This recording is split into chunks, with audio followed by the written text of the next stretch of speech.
This is Aldous Huxley, a man haunted by a vision of hell on earth. A searing social critic, Mr. Huxley, 27 years ago, wrote Brave New World, a novel that predicted that someday the entire world would live under a frightful dictatorship. Today, Mr. Huxley says that his fictional world of horror is probably just around the corner for all of us. We'll find out why in a moment. The Mike Wallace Interview, presented by the American Broadcasting Company in association with the Fund for the Republic, brings you a special television series discussing the problems of survival and freedom in America. Good evening. I'm Mike Wallace. Tonight's guest, Aldous Huxley, is a man of letters, as disturbing as he is distinguished. Born in England, now a resident of California, Mr. Huxley has written some of the most electric novels and social criticism of this century. He's just finished a series of essays called Enemies of Freedom, in which he outlines and defines some of the threats to our freedom in the United States. And Mr. Huxley, right off the bat, let me ask you this. As you see it, who and what are the enemies of freedom here in the United States? Well, I don't think you can say who in the United States. I don't think there are any sinister persons deliberately trying to rob people of their freedom. But I do think, first of all, that there are a number of impersonal forces which are pushing in the direction of less and less freedom. And I also think that there are a number of technological devices which anybody who wishes to use can use to accelerate this process of going away from freedom, of imposing control. Well, what are these forces and these devices, Mr. Huxley? I should say that there are two main impersonal forces. The first of them is not exceedingly important in the United States at the present time, though very important in other countries. This is the force which in general terms can be called overpopulation, the mounting pressure of population pressing upon existing resources.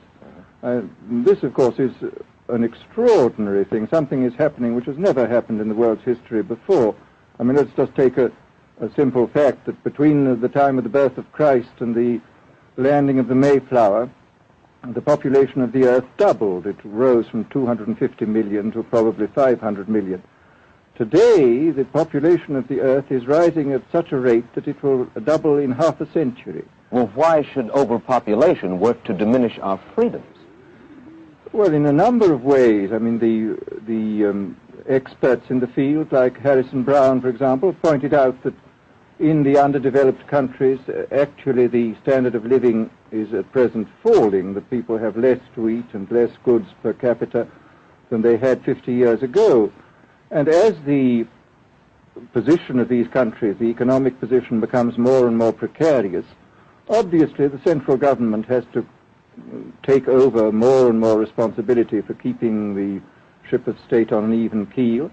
And then, of course, you're likely to get social unrest under such conditions, with again an intervention of the central government. So that I think one sees here a pattern which seems to be pushing very strongly towards a totalitarian regime. And unfortunately, as in all these underdeveloped countries, the only highly organized political party is the Communist Party, it looks rather as though they will be the heirs to this unfortunate process, that they will step into the position of power. Well, then, ironically enough, one of the greatest forces against communism in the world, the Catholic Church, according to your thesis, would seem to be pushing us directly into the hands of the communists because they are against birth control.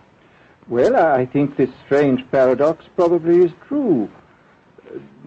There is it's an extraordinary situation, actually. I mean, one has to look at it, of course, from a biological point of view. The whole essence of biological life on Earth is a question of balance, and what we have done is to practice death control in a most intensive manner without balancing this with the birth control at the other end. Consequently, the birth rates remain as high as they were, and death rates have fallen substantially. All right, then. So much for the time being, anyway, for overpopulation. Another force that is diminishing our freedoms. Well, another force which I think is very strongly operative in this country is the force of what may be called over-organization. As technology becomes more and more complicated, it becomes necessary to have more and more elaborate organizations, more hierarchical organizations. And incidentally, the advance of technology has been accompanied by an advance in the science of organization. It's now possible to make organizations on a larger scale than was ever possible before. And so that you have more and more people living their lives out as subordinates in these hierarchical systems controlled by bureaucracies, either the bureaucracies of big business or the bureaucracies of big government. Now, the devices that you were talking about, are there specific devices or methods of communication which diminish our freedoms in addition to overpopulation and over-organization? Well, there are certainly devices which can be used in this way.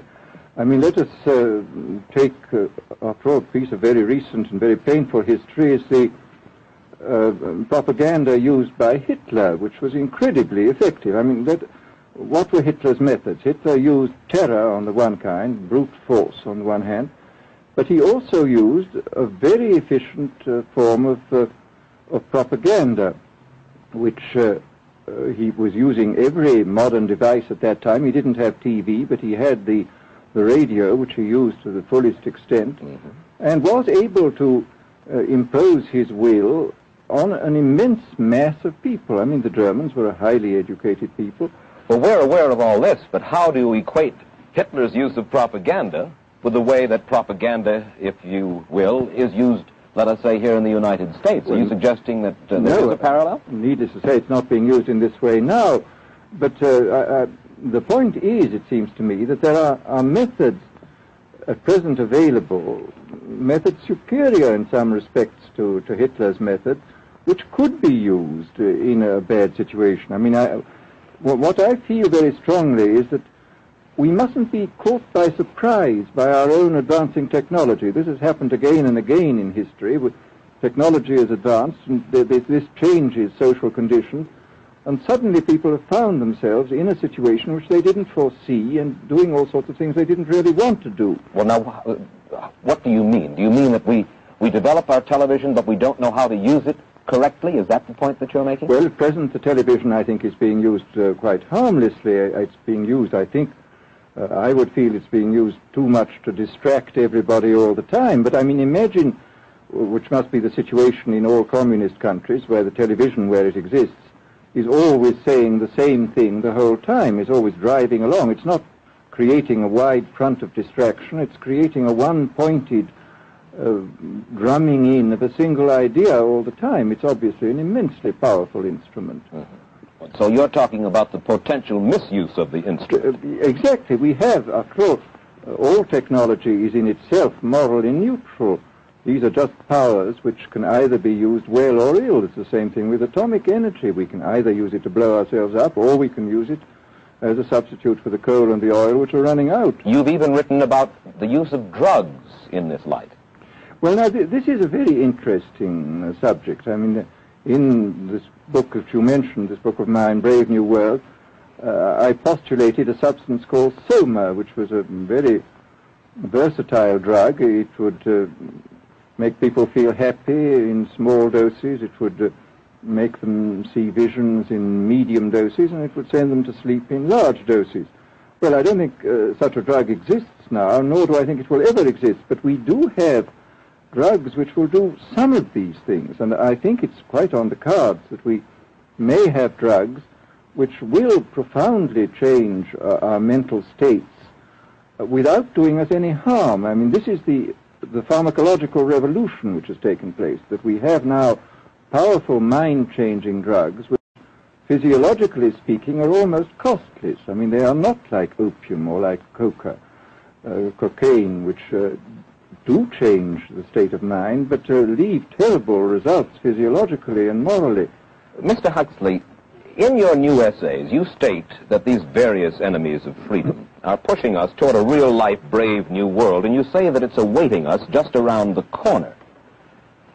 First of all, can you detail for us what life in this brave new world which you fear so much, what life might be like?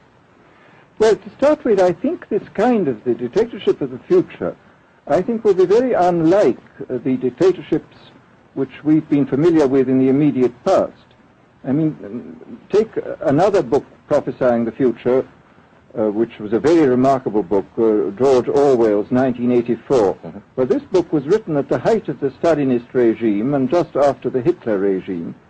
And there he foresaw a dictatorship using entirely the methods of terror, the methods of physical violence. Now, I think what is going to happen in the future is the dictators will find, as the old saying goes, that you can do everything with bayonets except sit on them. That if you want to preserve your power indefinitely, you have to get the consent of the ruled. And this they will do partly by drugs, as I foresaw in Brave New World, partly by these new techniques of propaganda.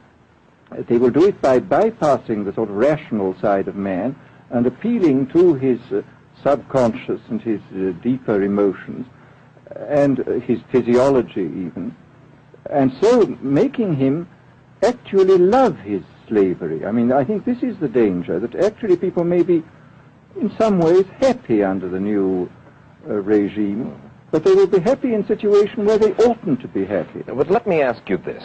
You're talking about a world that could take place within the confines of a totalitarian state. Let's become more immediate, more urgent about it. We believe, anyway, that we live in a democracy here in the United States. Do you believe that this brave new world that you talk about could, let's say, in the next quarter century, the next century, could come here to our shores?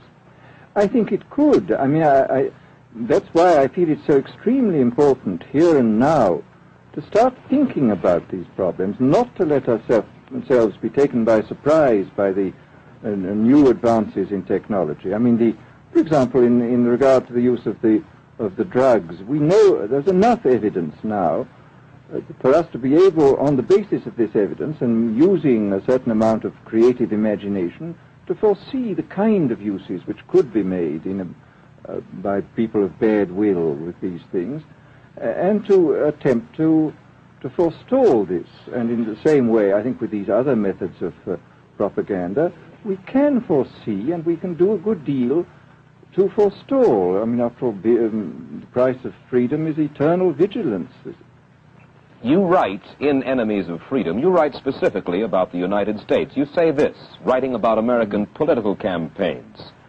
You say, all that is needed is money and a candidate who can be coached to look sincere.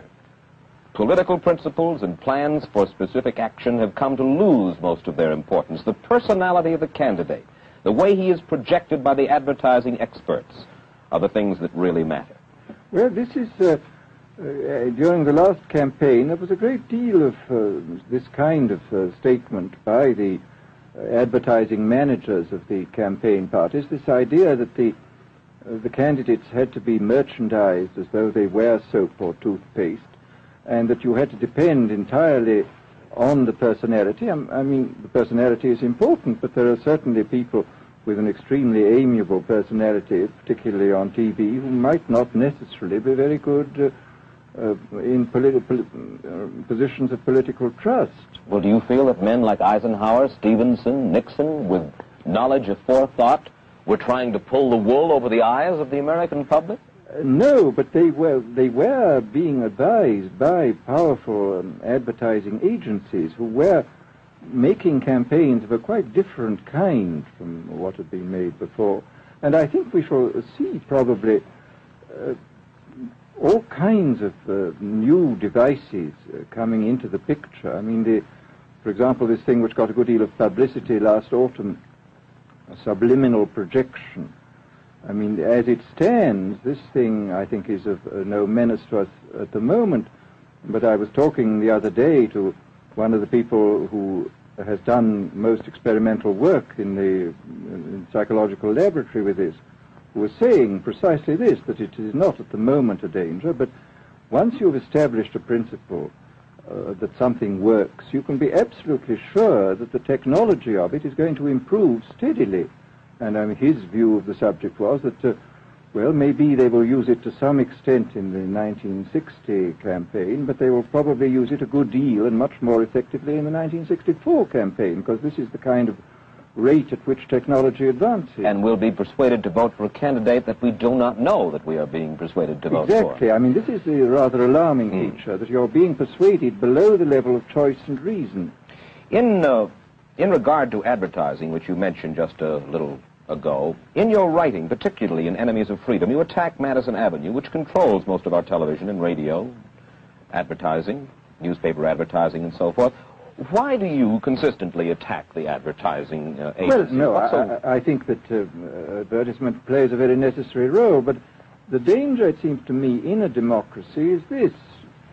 What does a democracy depend on? A democracy depends on the individual voter making an intelligent and rational choice for what he regards as his enlightened self-interest in any given circumstance. But what these people are doing, what both for their particular purposes, for selling goods, and the dictatorial propagandists are doing, is to try to bypass the rational side of man and to appeal directly to these unconscious forces below the surface, so that you are, in a way, making nonsense of the whole democratic procedure, which is based on conscious choice on rational grounds. Of course, well, maybe you have just answered this next question, because in your essay you write about television commercials, not just political commercials, but television commercials as such, and how, as you put it, today's children walk around singing beer commercials and toothpaste commercials, and then you link this phenomenon in some way with the dangers of a dictatorship. Now, could you spell out the connection, or how do you feel that you have done so sufficiently? Well, here, this whole question of children, I think, is a terribly important one, because children are quite clearly much more suggestible than the average grown-up. And again, suppose that for one reason or another, all the propaganda was in the hands of one or very few agencies, you would have an extraordinarily powerful force playing on these children, who after all are going to grow up and be adults quite soon. I do think that this is not an immediate threat, but it remains a possible threat. And you said something to the effect in your essay that the children of Europe used to be called cannon fodder, and here in the United States they are television and radio fodder. Well, after all, you can read in the trade journals the most lyrical accounts of how necessary it is to get hold of the children, because then they will be loyal brand buyers later on. Mm-hmm. But, again, you just translate this into political terms. The dictator says they will be loyal ideology buyers when they're grown up. We hear so much about brainwashing as used by the communists. Do you see any brainwashing other than that which we've just been talking about that is used here in the United States? Other forms of brainwashing? Not in the form that has been used in China and in Russia, because this is essentially the application of propaganda methods, the most violent kind, to individuals. It's not a shotgun method like the advertising method. It's a way of getting hold of the person and playing both on his physiology and his psychology till he really breaks down, and then you can implant a new idea in his head. The descriptions of the methods are really blood-curdling when you read them, and not only the methods applied to political prisoners, but the methods applied, for example, to the training of the young communist administrators and missionaries. They receive an incredibly tough kind of training, which may causes about 25% of them to break down or commit suicide, but produces 75% of completely one-pointed fanatics. The question, of course, that keeps coming back to my mind is this. Obviously, politics in themselves are not evil. Television is not in itself evil. Atomic energy is not evil. And yet you seem to fear that it will be used in an evil way. Why is it that the right people will not, in your estimation, use them? Why is it that the wrong people will use these various devices and for the wrong motives? Well, I think one of the reasons is that these are all instruments for obtaining power, and obviously the passion for power is one of the most moving passions that exist in man, and after all, all democracies are based on the proposition that power is very dangerous and that it's extremely important not to let any one man or any one small group have too much power for too long a time. After all, what are the British and American constitutions except devices for limiting power? And all these new devices are extremely efficient instruments for the imposition of power by small groups over larger masses. Well, you ask this question yourself in Enemies of Freedom. I'll put your own question back to you. You ask this: in an age of accelerating overpopulation, of accelerating overorganization, and ever more efficient means of mass communication, how can we preserve the integrity and reassert the value of the human individual? You put the question. Now here's your chance to answer it, Mr. Huxley. Well, this is obviously, first of all, it's a question of education. I think it's terribly important to insist on individual values. I mean, there is a tendency, as you probably read a book by White, The Organization Man, a very interesting, valuable book, I think, where he speaks about the new type of group morality, group ethic, which speaks about the group as though the group was somehow more important than the individual. But this seems, as far as I'm concerned, to be in contradiction with what we know about the genetical makeup of human beings, that every human being is unique. And it is, of course, on this genetical basis that the whole idea of the value of freedom is based. And I think it's extremely important for us to stress this in all our educational life. And I would say it's also very important to teach people to be on their guard against the sort of verbal booby traps into which they're always being led, to analyze the kind of things that are said to them. Well, I think there is this whole educational side, and I think there are many more things that one could do to strengthen people and to make them more aware of what was being done. You're a prophet of decentralization. Well, yes, if this is feasible. It's one of the tragedies, it seems to me. I mean, many people have been talking about the importance of decentralization in order to give back to the voter a sense of direct power. I mean, the voter in an enormous electorate feels quite impotent, and his vote seems to count for nothing. This is not true where the electorate is small and where he is dealing with a group which he can manage and understand. And if one can, as Jefferson, after all, suggested, break up the units into smaller and smaller units, and so get a real self-governing democracy. Well, that was all very well in Jefferson's day, but how can we revamp our economic system and decentralize and at the same time meet militarily and economically the tough challenge of a country like Soviet Russia? Well, I think the answer to that is that there are, it seems to me that industrial production is of two kinds. I mean, there are some kinds of industrial production which obviously need the most tremendously high centralization, like the making of automobiles, for example. But there are many other kinds where you could decentralize quite easily and probably quite economically, and that you would then have this kind of decentralized life. After all, you begin to see it now if you travel through the South, this decentralized textile industry which is springing up there. Mr. Huxley, let me ask you this, quite seriously. Is freedom necessary? As far as I'm concerned, it is, yes. Why? Is it necessary for a productive society? Yes, I should say it is. I mean, a genuinely productive society. I mean, I think you could produce plenty of goods without much freedom, but I think the whole sort of creative life of man is ultimately impossible without a considerable measure of individual freedom, that initiative, creation, all these things which we value, and I think value properly, are impossible without a large measure of freedom. Well, Mr. Huxley, take a look again at the country which is in the stance of our opponent anyway it would seem to be there, Soviet Russia. It is strong and getting stronger economically, militarily. At the same time, it's developing its art forms pretty well. It seems not unnecessarily to squelch the creative urge among its people, and yet it is not a free society. It's not a free society, but here is something very interesting, that those members of the society, like the scientists who are doing the creative work, are given far more freedom than anybody else. I mean, it's a privileged aristocratic society in which, provided that they don't poke their noses into political affairs, these people are given a great deal of prestige, a considerable amount of freedom, and a lot of money.